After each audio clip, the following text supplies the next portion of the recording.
está chegando aí a 1h da tarde, a propaganda eleitoral, para o rádio, para a TV também, são 25 minutos. Nós continuamos com a nossa programação, mas apenas para o YouTube. Então você pode dar um pulinho até o YouTube no nosso canal, o RIC TV Oeste. Nós estaremos trazendo novamente mais um assunto sobre saúde mental, saúde emocional e tratando desses temas com um profissional da psicologia, da psiquiatria. Bate-papo que você pode interagir também, mandar a sua pergunta, a sua demanda por lá que nós vamos responder. Estamos aqui nos preparando, aguardamos a sua presença, a sua companhia e voltamos na TV a 1h25 para tocar o barco aqui com o nosso Balanço Geral. Até já!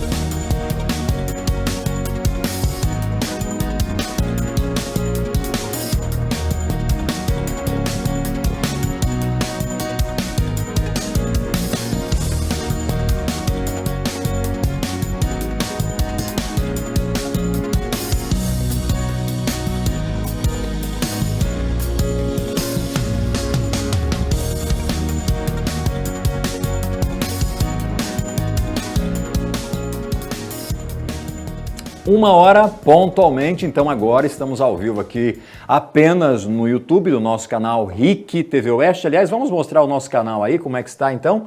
O RIC TV Oeste, que você pode inclusive, se inscrever, acionar aqui o sininho para ser notificado sempre que o nosso programa começar lá 10 para o meio-dia, que você vai ficar bem informado.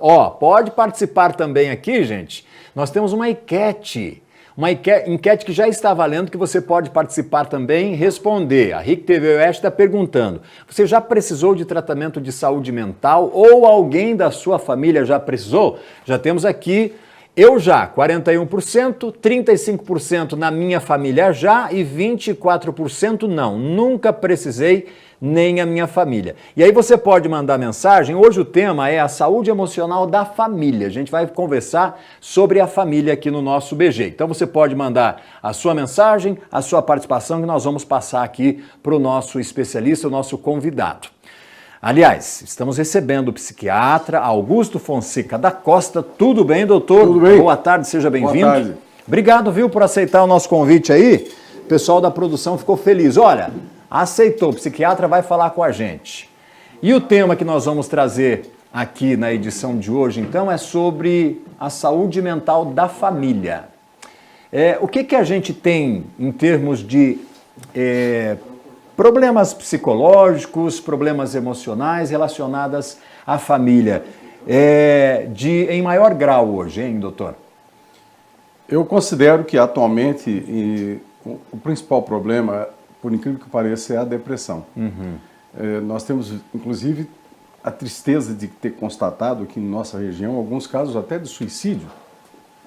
E, além disso, o problema das drogas, que está se disseminando na sociedade, e nós precisamos fazer alguma coisa para deter esse progresso. A depressão a gente já abordou nesse Setembro Amarelo, em outras edições, nesse bate-papo que a gente tem aqui no YouTube, e nós vimos de vários especialistas que a dependência química, ela está muitas vezes atrelada nessa situação como fuga. Isso é verdade? Também é verdade, porque a dependência química tem vários componentes, não é? Existe, desde predisposição genética, a pessoa nasce com uma predisposição, você vai olhar na família, assim como no alcoolismo, sempre tem um ascendente que teve algum problema desse tipo, mas não é obrigatório. Nem não é uma regra, né? Não é uma regra. Tem exceções de um lado e de outro. Tem gente que não tem antecedente familiar e que tem a dependência química. E tem gente que não tem, mas tem. Ou melhor, tem antecedente e não tem a doença. Mas existe uma série de componentes que entram como causa da dependência química. E muitas vezes, em algumas pessoas, isso gera uma reação depressiva, em outros a busca da droga como fuga, em outras a busca da droga por prazer. É um ciclo vicioso, então, o senhor está sinalizando. A pessoa... Que o indivíduo usa a droga para tentar uma fuga, ou ele faz o contrário, ele tenta uma fuga, obviamente perdido, não sem saber dos seus sentimentos, daquele conflito todo psicológico que ele acaba vivendo e entrando para o mundo das drogas. Uma coisa pode ser causa e consequência da outra, né? Porque você estando com um quadro depressivo, pode acontecer de você buscar droga, e a droga naturalmente vai acentuar a depressão, não vai resolver. Não há como resolver através de uma droga psicoativa que não seja medicamento mesmo específico para depressão. Quem tem depressão, há uma predisposição também para buscar esse tipo de recurso, doutor, as drogas, para tentar minimizar os efeitos dessa tristeza profunda ou não? É um dos componentes, mas não é o único. Né? A droga, a busca da dependência química, ou da droga, né, que depois vem a dependência química, muitas vezes busca pelo prazer, né, o chamado hedonismo. A pessoa quer aquilo para curtir, porque na verdade toda droga gera uma sensação de euforia, ou de alguma coisa que a pessoa experimenta como prazer.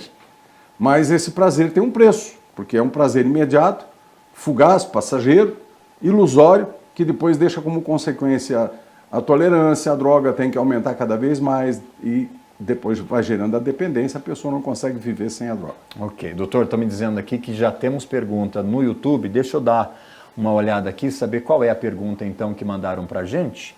Vamos lá. Essa última, Cícero, né? A Daniele Lima está perguntando o seguinte: como mudar o mindset da família que não acredita em saúde mental com profissional? Isso ainda existe, né, doutor? Tem muita gente aí que não confia, que não acredita que um trabalho terapêutico, psicológico, psiquiátrico vai ajudar. Talvez esse seja até o maior problema da área de saúde mental, tanto para psicólogos quanto para psiquiatras, porque existe um estigma. A própria busca por socorro na área de saúde mental é vista como um sinal de fragilidade. Então a pessoa às vezes chega no consultório dizendo: tentei de tudo e agora vir aqui. Falei, por que não começou pelo tratamento e não começa com curandeirismo, com soluções ilusórias, correndo atrás de fantasias, para não admitir que tem um problema psicológico. E não é nenhum demérito a pessoa ter um problema psicológico. A gente, quando tem um problema gástrico ou cardíaco, a gente não tem vergonha nenhuma de ir num gastroenterologista ou ir num cardiologista. Mas quando tem um problema emocional, aí tem vergonha de ir no psicólogo ou no psiquiatra para não ser taxado como maluco. Agora, doutor, o senhor estava falando aí sobre, enfim, o universo das drogas. Que impacto isso tem na saúde da família? Vamos falar da saúde emocional de uma família que convive com essa rotina. Como a gente já pincelou anteriormente, isso é uma estrada de duas vias, né? A família funciona muitas vezes, o sofrimento da família é consequência da droga e muitas vezes é causa. E aí chega uma altura que mistura e a gente não sabe mais se foi o ovo, foi a galinha que nasceu antes. Mas isso pode partir de um indivíduo, um componente da família e assim contaminar ou atingir aos demais? Sem dúvida. O sofrimento que a dependência química gera na família é destrutivo, né? Muitas vezes destrói toda a harmonia de uma família, de um casamento. Existe um sentimento muito negativo que a gente precisa evitar, que é o sentimento de culpa que muitas vezes os pais sentem. E existe um conflito, muitas vezes, um pai culpa o outro, né? Foi você que não sei que isso, ou você que aquilo. E isso acaba por desmontar toda uma harmonia. A busca da droga deve ser combatida desde o início. Não adianta a gente combater só com repressão. Nós temos que concorrer com a droga. Oferecer para o jovem alternativas, lazer, esporte, cultura, para que ele sinta um atrativo para o seu prazer, para o seu deleite, onde ele não caia na armadilha de tentar ser feliz, ou ser alegre, ou curtir a vida através da droga. Há uma droga que você não ingere, pelo menos não inala, mas você tem contato diariamente, que é a tal da rede social, que é o celular e que tem sido vista aí com muita preocupação por parte dos especialistas. Falando agora dessa nova modalidade de comunicação ou, para muitos, a extensão do nosso corpo, né? Celular, rede social e tudo mais. Como que a gente pode, nos dias de hoje, manter o uso dessa ferramenta em equilíbrio e não impactar negativamente no convívio familiar? Você disse bem, é uma ferramenta utilíssima, tanto as redes sociais, quanto o computador, quanto o celular. Ela precisa ter o seu devido espaço. Pode ser no trabalho, pode ser também até no lazer. O que não pode é ocupar todo o espaço do convívio da pessoa. E trata-se da mesma dependência, não química, mas uma dependência eletrônica, vamos dizer assim, né? Que a gente precisa concorrer com isso. Agora, o jovem precisa ser direcionado à atividade esportiva, ao ar livre, a ter atividade lúdica, né? Atividade que dê prazer, em grupo, inclusive, para não se isolar individualmente e fazer parte de um grupo virtual apenas, eletrônico. Porque tem suas vantagens e tem suas desvantagens, o convívio virtual. Uma das desvantagens é que não existe um freio, vamos dizer assim, do cimento que, ou melhor, não é nem do cimento, do lubrificante das relações sociais, que são os bons modos, né? A gente vê cada conflito existente na rede social, coisa que uma pessoa jamais diria para outra ao vivo, mas tem a coragem de dizer quando está escondido atrás de uma tela. Então, essas coisas distorcem. E cabe, no meu entender, aos pais tirar o jovem dessa dependência, que já a gente vê até desde criança, concorrendo com ela, apresentando opções de lazer, convivendo mais, tendo mais diálogo, tendo mais presença com o filho em qualquer idade, em idade de infância ou de adolescência.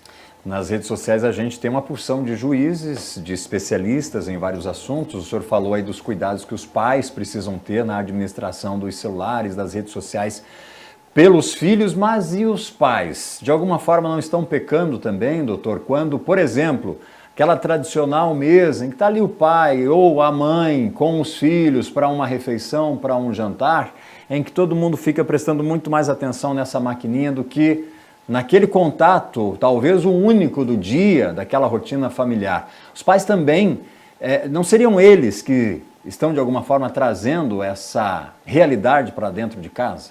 Muitas vezes os pais também participam dessa corrente atrativa para que a pessoa se dedique a uma atividade exageradamente eletrônica, vamos dizer assim. Mas isso vem da escola, vem do convívio social, vem do barzinho, vem do dia a dia de crianças, adolescentes, jovens e adultos. Nós precisamos tomar esse cuidado para que não haja esse exagero da exposição às mídias eletrônicas. A gente precisa manter o contato olho no olho, corpo a corpo, na relação social interativa, tanto fora de casa quanto dentro de casa com a família. Agora vamos pensar então na situação de que o indivíduo lá, o cidadão, identificou que ele realmente precisa de ajuda, algo não vai bem, ele está viciado, ele está comprometendo a saúde familiar. Que estrutura ele tem hoje? A gente tem o CAPS, tem funcionado bem, é um recurso que realmente agrega, acolhe e pode transformar a vida desse cidadão? Sim, todos os recursos assistenciais são válidos, né? É uma lástima que, apesar da existência de bons recursos assistenciais, outros, hoje em dia, por exemplo, o CAPS, existe um viés, uma distorção ideológica que tem impedido muitas vezes um tratamento eficaz da dependência química, que é acreditar, muita gente acredita que se você vê um garoto com 11 anos viciado em crack na rua, ele precisa ser socorrido, ele precisa ser resgatado. Ele não está exercendo o seu direito de ir e vir, a sua liberdade. Ele está capturado por uma dependência, ele precisa ser ajudado. Mas com a ilusão de que não podemos interferir porque a pessoa tem a liberdade de escolher se matar, a gente tem um limite para a liberdade, né? Eu sou um liberal, acho que a gente deve ter liberdade ao máximo, até o momento em que essa liberdade não está mais sob teu comando. Quem está no comando não é o indivíduo. Quem está no comando é a droga. Uhum. Aí a gente está lidando com uma pessoa que está doente. Nós não podemos permitir que ela faça mal, porque depois que passa, a gente tem visto muito isso, depois que você tira a pessoa da dependência do álcool ou das drogas, ele fica muito grato, ele cai na real e diz, puxa vida, eu devia ter feito isso antes. Eu achava que era um direito meu eu continuar usando drogas ou bebida, E, na verdade, hoje eu descubro que o direito meu é de voltar a ter saúde, na verdade. Mas, fora isso, eu acho que hoje a sociedade já tem uma consciência um pouco maior com respeito a não excluir, não estigmatizar, não discriminar o usuário de droga. Por exemplo, teve tempo que o usuário de droga era preso, como se fosse um criminoso. O criminoso é o traficante, não o usuário. O usuário pode se tornar também um traficante para sustentar seu vício. E o limite entre essas duas situações é muito vago, você não sabe. Você pega uma pessoa, aí a justiça ou a lei estipula um tanto de gramas. O sujeito portar... Para configurar crime, né? Uma grama não é crime, é usuário. Se for 2 gramas, é... Esse limite é muito tênue, é preciso ver o contexto social no qual aquela pessoa se insere, né? Uma pessoa que tem muito dinheiro, ela tem dinheiro para comprar 10 gramas de cocaína, por exemplo. E aí ele não é traficante, ele é um usuário. E enquanto que a pessoa que está com 2 gramas de cocaína como aviãozinho, como se diz, né, ele é um agente do traficante, e geralmente são menores de idade. Então isso é uma coisa que a sociedade tem que se debruçar, com psicólogos, com psiquiatras, com juristas, com policiais, e fazer uma abordagem ampla, multidisciplinar do problema da droga. Doutor, a gente tem mais mensagem aqui, agora 1h15, mais participações aqui no nosso YouTube, do nosso canal. Vamos mostrar lá a Daniela, é isso? Não, a última aqui, ó, da Maristela deve ser, né? Existe aí algum indício que a pessoa demonstra de que está começando um processo de dependência química? Como a família pode notar isso, doutor? Boa essa pergunta, deve ser a de muitos pais aí também, né? Outros familiares. É o diagnóstico precoce que nunca é feito pelo médico. O médico é fim de linha, né? Ou o psicólogo é fim de linha. Mas os sinais começam bem antes. E os primeiros sinais permitem que você faça um diagnóstico precoce, bem antes do caso se agravar. O isolamento, sabe, a pouca comunicabilidade com os de casa, isolamento social, mudança radical de hábitos de vida, né? Desde até de moda, que não é uma coisa importante, mas é um sinal. A pessoa muda a moda, muda o penteado, muda o cabelo, muda a roupa, enfim, muda o gosto pela música, o gosto pela arte, ele não é mais o mesmo. Os pais que têm um convívio próximo aos filhos percebem logo, podem perceber, se prestarem bem atenção, que o filho mudou. Essa mudança pode ser indicativo de início de um uso de drogas. Mas, via de regra, essa mudança é para algo, digamos, mais duvidoso, doutor? Em termos de gosto, de estilo, como a gente pode identificar? O cara mudou, gostava de um estilo musical, ele foi para outro. Como identificar dessa maneira? Claro, uma mudança muito radical e súbita já é um sinal, pelo fato de ser súbita e de ser radical. Agora, se você observar, existe assim, uma bolha cultural em torno da droga. Não é? Se uma pessoa está identificada com artes, com músicas, com artistas, com cantores ou com bandas que estão ligadas ao uso de droga, e muitas delas até fazem apologia e pregam e defendem o uso de droga e até o uso da libertação, da liberação do uso de drogas, já é um bom sinal, né? Ou melhor, é um mau sinal. É um sinal de alarme que a gente tem que prestar atenção. Mas se a gente tiver um convívio estreito com os nossos filhos, e prestar bastante atenção e ter bastante diálogo, você percebe qualquer mudança. E o fato de você ter um diálogo e uma proximidade com os filhos, não apenas permite que você perceba um sinal de perigo, mas também afasta muitas vezes o perigo. Muitas vezes tem até um ditado antigo que era assim: adote seu filho antes que o traficante o faça. Adote, né? né? Então, estar próximo ao jovem. Para a gente encerrar a participação do senhor, tem essa pergunta aqui, ó, que nós precisamos responder no Feche. Como proteger a saúde mental da família, doutor?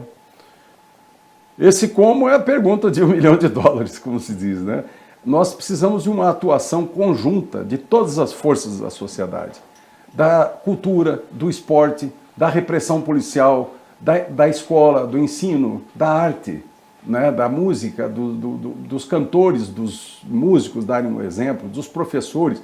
Porque tem uma idade que o jovem acha que quem está certo é o amiguinho e vai mais atrás do que diz o cantor ou o que diz o ídolo que ele escolher fora de casa, como forma até de amadurecer, é preciso romper um pouco, né? O adolescente precisa romper um pouco com a cultura intrafamiliar. E nesse processo, às vezes, ele pode eleger um ídolo, uma idolatria, uma ideologia que leve ele a ter um acesso mais fácil à droga. Então é um esforço conjunto que deve envolver toda a sociedade. Ninguém pode dizer isso é da escola, ou isso é da polícia, ou isso é da saúde, da A responsabilidade é de todos nós. É de todos nós. Obrigado, doutor. Saúde para o senhor. Até uma Obrigado. próxima oportunidade para conversarmos mais sobre a saúde emocional psicológica. Disponha. Agora